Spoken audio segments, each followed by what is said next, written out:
ശബരിമല സ്വർണ്ണക്കവർച്ചയിൽ അറസ്റ്റിലായ പ്രതികൾക്ക് ദേവസ്വം ജീവനക്കാർക്കിടയിലും സ്വാധീനമുള്ളതായി കണ്ടെത്തൽ.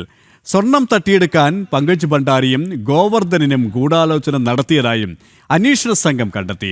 പങ്കജ് ഭണ്ഡാരിയുടെയും ഗോവർദ്ധന്റെയും റിമാൻഡ് റിപ്പോർട്ടിലാണ് ഗുരുതര കണ്ടെത്തലുള്ളത്.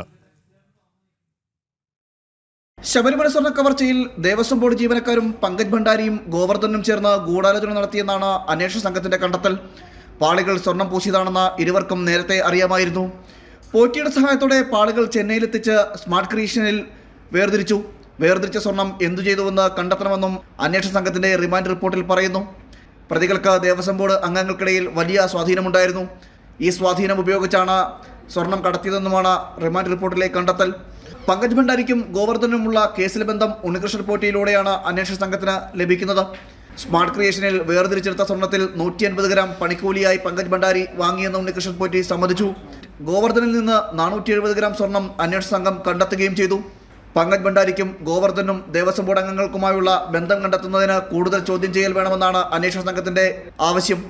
മുൻ ദേവസ്വം ബോർഡ് അംഗങ്ങളായ ശങ്കർദാസിനെയും വിജയകുമാറിനെയും ഉടൻ ചോദ്യം ചെയ്തേക്കും. ശബരിമലയിലെ സ്വർണം കയ്യിൽ കിട്ടിയപ്പോൾ കുറ്റബോധം തോന്നിയെന്ന് ഗോവർദ്ധൻ പറഞ്ഞു.